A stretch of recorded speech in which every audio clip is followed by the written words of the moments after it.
Good morning दोस्तों। एक नई सुबह, एक नई ताजगी के साथ आपका अपना पीयूष पांडे आपसे जुड़ता हुआ।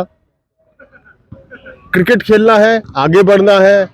किस तरीके से मुझे आगे बढ़ना है, सरकार हमारी क्या सहायता करती है, हम किस तरह आगे बढ़ सकते हैं, इस विषय को बहुत बड़ा विषय था तो मैंने कहा आप लोगों को बताता चलूं। हमारे खेलकूद निदेशालय किस तरह प्रोत्साहित करता है बच्चों को। कोई भी बच्चा आके आगे बढ़ सकता है क्रिकेट में। तो ये सब जानकारियां मेरे दिमाग में चल रही थी तो मैंने कहा आपको यहाँ के कोच साहब केडी सिंह बाबू स्टेडियम के कोच साहब से जुड़ने की कोशिश की और उनसे इस सब विषयों पे ज्ञान प्राप्त करने की कोशिश की। तो आसिफ भाई आइए हमसे जुड़िए पहले तो आप। और बड़ा अच्छा लगता है आपके साथ सुबह सुबह मॉर्निंग में यहाँ टहलना। केडी सिंह से अपनी पुरानी यादें ताज़ा हो जाती हैं मेरी। सबसे पहला हम लोग छोटे छोटे क्वेश्चंस बना के चलेंगे जिससे बच्चों को पूरी तरीके से समझ में आए। खेलकूद निदेशालय क्या क्या स्कीमें लाता है बच्चों को क्रिकेट में आगे बढ़ने के लिए, थोड़ा उस पर आप ब्रीफ करो। खेलकूद निदेशालय उत्तर प्रदेश बच्चों के क्रिकेट के लिए सबसे पहले तो इस स्टेडियम में या पूरे उत्तर प्रदेश में हर जगह फैसिलिटी अवेलेबल कराई है, जो कि आप हर बच्चा कोई भी इकोनॉमिकल अगर बच्चा हो, जैसे अगर छोटे लेवल से लेके गांव से लेके और किसी भी शहर का बच्चा आप आके स्टेडियम में उत्तर प्रदेश में जिस जगह जिस मंडल में, जैसे बनारस, गोरखपुर, लखनऊ, तो आप कहीं भी कोई भी स्टेडियम में जाइए, 100 रुपीज़ फीस से आप एडमिशन लीजिए और दीजिए। उसके बाद उत्तर प्रदेश निदेशालय खेलकूद निदेशालय कहीं ना कहीं हॉस्टल की फैसिलिटी बहुत देती है।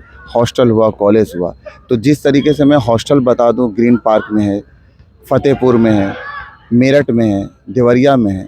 3 हॉस्टलों का ट्रायल होता है सर, और ट्रायल लेने के बाद जो एज कैटेगरी होती है, उन एज कैटेगरी में बच्चों का ट्रायल होता है। जैसे कि आप भी हॉस्टल में रहे हैं, green park international cricket stadium, मैं रहा हूँ ग्रीन पार्क में, तो कहीं ना कहीं हम लोग भी अपनी एज ग्रुप में ऐसे ही हॉस्टल में ट्रायल दिए। आसिफ साहब ने जिस स्पोर्ट्स हॉस्टल का जिक्र किया तो मैं आपको बता दूं कि हमारे बहुत से नेशनल और इंटरनेशनल प्लेयर स्पोर्ट्स हॉस्टल से निकले हैं।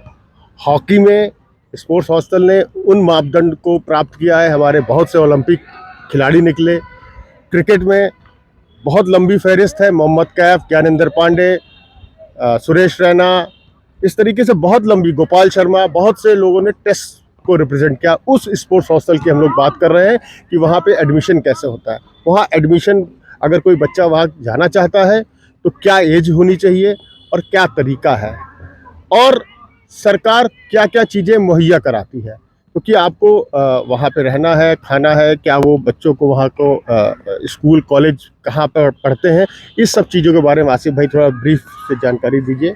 अभी लास्ट टाइम फरवरी के एंड में अभी हॉस्टल के ट्रायल हो रहे थे, तो हॉस्टल के ट्रायल जैसे अभी बच्चे सेंट्रल कोचिंग कैंप लगाए, तो उससे पहले जो प्रक्रिया होती है हॉस्टल के जाने के लिए, तो सबसे पहले आप अपने मंडल के ऑफिस में जाएं। 10 रुपये का फॉर्म आता है, ये फरवरी के एंड और मार्च के स्टार्टिंग में। फॉर्म लेने के बाद आप उसको फॉर्म फिलअप कर लेंगे, उसके साथ जो आईडी होती है वो लगाना होता है, बहुत नॉर्मल अब हो चुका है, आप सिंपल तरीके से दीजिए।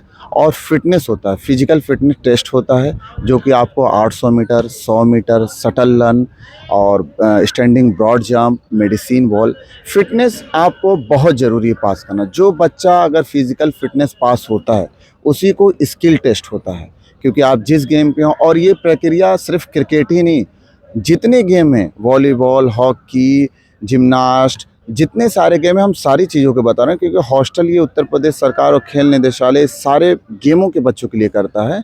तो क्रिकेट में ऐसा होता है कि जो फिजिकल फिटनेस या अदर गेम में भी जो लड़का फिटनेस पास करता है उसी को स्किल टेस्ट लिया जाता है। फिर स्किल टेस्ट पास होता है तो सबसे पहले स्टार्टिंग डिस्ट्रिक्ट से होती है। अगर हम फॉर्म ले लेते, जैसे किसी मैं गाँव से हूँ और जैसे मैं गाज़ीपुर का हूँ, तो मैं जिस गांव का रहने वाला हूँ उससे मैं जाके डिस्ट्रिक्ट से एक फॉर्म लूँगा। फॉर्म लेने के बाद डिस्ट्रिक्ट पास करने के बाद फिर मंडल में आ जाता है, और मंडल जैसे बनारस पड़ा तो बनारस मंडल को फिर पास करने के बाद हमारा कानपुर में सिलेक्शन होता है ट्रायल्स के लिए, वहाँ फिजिकल फिटनेस टेस्ट होता है। तो बच्चों, सबसे पहले मैं आपको बोलूँगा हॉस्टल की आप ट्रायल देने से पहले सबसे पहले आप फिटनेस को बहुत ध्यान रखें। फिटनेस अगर आपका बेहतर रहेगा तभी आप स्किल पास कर पाओगे, और फिर कानपुर में आपका टेस्ट होने के बाद फिर लिस्ट आती है, फिर उसके बाद सेंट्रल कैंप लगता है 15 दिन का, जो 6 अप्रैल से लेके 20 अप्रैल तक ये कैंप लगा हुआ है। और ये कैंप होने के बाद जो बच्चे पूरे मंडल से, जैसे उत्तर प्रदेश के सारे मंडल से बच्चे आए होंगे, जैसे लखनऊ मंडल के यहाँ के बच्चे 6 बच्चे गए हैं, मेरठ मंडल हुआ, बनारस मंडल हुआ, डिस्ट्रिक्ट मंडल, फिर उसके बाद डायरेक्ट कानपुर में ट्रायल हुआ 2 दिन का। वो पास करने के बाद कुछ दिन बाद फिर 15 दिन का सेंट्रल कोचिंग कैंप लगता है। उनमें से पूरे उत्तर प्रदेश के लड़के गए हैं। उनमें से फिर जब ट्रायल हो जाने के बाद एकदम जो प्योर बच्चे क्रीमी लेयर होंगे उनको फिर हॉस्टल के लिए लिया जाएगा। और सर मेरठ हॉस्टल हुआ, कानपुर हुआ, देवरिया हुआ, फतेहपुर हुआ, इन बच्चों को 5-6 करके टोटल बच्चों को लिया जाता है। देखिए, जो मोटा मोटी आप एक बार फिर समझ लीजिए, स्पोर्ट्स हॉस्टल में जब भी आप एडमिशन चाहते हैं तो आपको हर स्टेडियम में, ऑफिस में फॉर्म उपलब्ध है, आप जाइए। एज का थोड़ा सा बता दीजिए कि किस एज का बच्चा जा सकता है। सर 12 से 15 साल के बीच का बच्चा जो होता है, जो इस एज ग्रुप में होते हैं, उनको हॉस्टल का फैसिलिटी उपलब्ध होता है, क्योंकि इस एज के ही बच्चे उसमें ट्रायल दे सकते हैं। तो 12 से 15 साल का बच्चा जब वहाँ पर फॉर्म लेके ट्रायल्स पे जाता है तो पहले उसका फिटनेस टेस्ट होता है। फिटनेस टेस्ट जब वो पास कर लेता है तब उसका खेल का हम लोग आकलन करते हैं, खेल की परफॉर्मेंस देखते हैं और फिर उसको हॉस्टल में एडमिशन दिया जाता है। समर में सेंट्रल कोचिंग कैंप, जो कि पिछले मुझे जहाँ तक मुझे ऐसा लग रहा है 30 से 40 वर्षों तक से पहले लगातार green park sports hostel Kanpur में लगता आया है, ग्रीन पार्क स्पोर्ट्स स्टेडियम में। तो वहाँ पर पूरे उत्तर प्रदेश के बच्चे, हर डिस्ट्रिक्ट के बच्चे सेलेक्ट होके उस कैंप में जाते हैं और वहाँ एक साथ इकट्ठा होकर प्रैक्टिस करते हैं। ये बच्चों का पहला स्टेप होता है, जब एक साथ वो लोग इकट्ठा होते हैं, जुड़ते हैं और आपस में एक दूसरे को, और खेलकूद निदेशालय फ्री ऑफ कॉस्ट, कोई पैसा नहीं चार्ज करता है, उनको उन सेंट्रल कोचिंग कैंप में प्रैक्टिस कराता है। इसी तरीके से जो बच्चे स्पोर्ट्स हॉस्टल में जाते हैं वो एक तरीके से उत्तर प्रदेश खेल निदेशालय उनको स्कॉलरशिप पे भेजता है।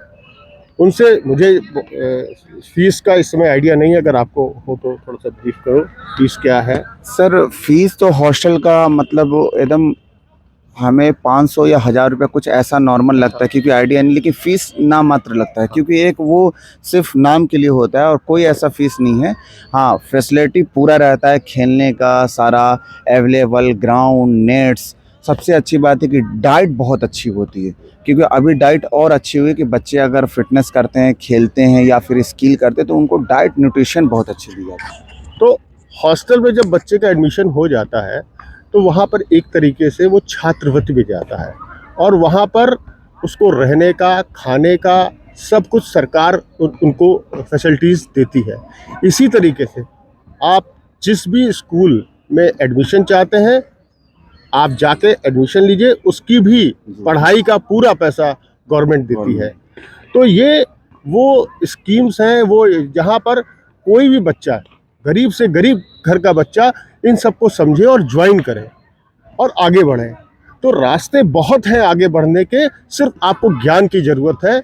और इसीलिए अगर आप अपने स्टेडियम से जुड़ते हैं, जो खेलकूद निदेशालयों ने पूरे उत्तर प्रदेश में स्टेडियम्स बनाए हैं, वहाँ के कोचेस से जुड़ते हैं और ऑफिस में आपको जानकारी मिलती है और आपके लिए रास्ते खुलते चले जाते हैं।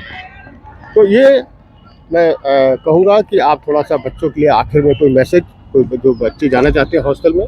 आप हॉस्टल में अगर जाना चाहते हो, बहुत ही अच्छी आपकी सोच है, क्योंकि हॉस्टल में जाने के बाद बहुत सारी चीज़ें आप सीख जाते हो।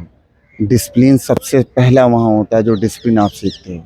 बच्चों यही कहूँगा, अगर हॉस्टल की तैयारी आपको करनी है, जितने बड़े प्लेयर यूपी में हैं या जो टेस्ट डिज़र्व किए, जैसे कि सर आप भी सर, और काफ़ी रिप्रेजेंट किए और यूपी को, और 19 इंडिया वर्ल्ड कप ये सब खेले, और ज्ञानेंद्र भाई, रत्नेश भाई, मोहम्मद कैफ, जितने सीनियर प्लेयर हैं अभी इंटरनेशनल प्लेयर हैं जो खेल रहे हैं, वो कहीं ना कहीं हॉस्टल से जुड़े हुए थे और बहुत सारी चीज़ें उन लोग से हम लोग सीखे हैं।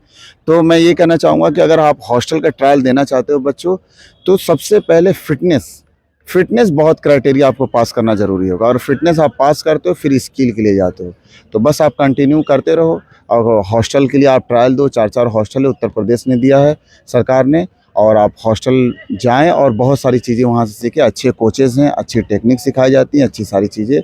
तो सर तो हम यही कहेंगे, रास्ते खुले हुए हैं, आप खुद जुड़िए, हम लोगों से जुड़िए। मैं लगातार आपको यूट्यूब पे यही चीज़ बताने की कोशिश कर रहा हूँ कि रास्ते खुले हुए हैं, आप इधर उधर मत भटकिए। आप अपने खेलकूद निदेशालय, अपनी सरकार पे भरोसा करिए कि उन्होंने कितनी अच्छी अच्छी स्कीमें निकाली हैं। तो आज का ये वीडियो आसिफ भाई, मैं सोचता हूँ इसको एंड किया जाए, और हम लोग इसी तरीके से नई नई चीज़ें लाते रहेंगे, आप लोगों से जुड़ते रहेंगे। तो प्लीज़ इसको लाइक करिए, सब्सक्राइब करिए, शेयर करिए, और कुछ भी अगर आपको जानकारी चाहिए तो आप हमको कमेंट करिए, हम संडे इसका जवाब आपको देते रहेंगे। Okay, take care, bye bye.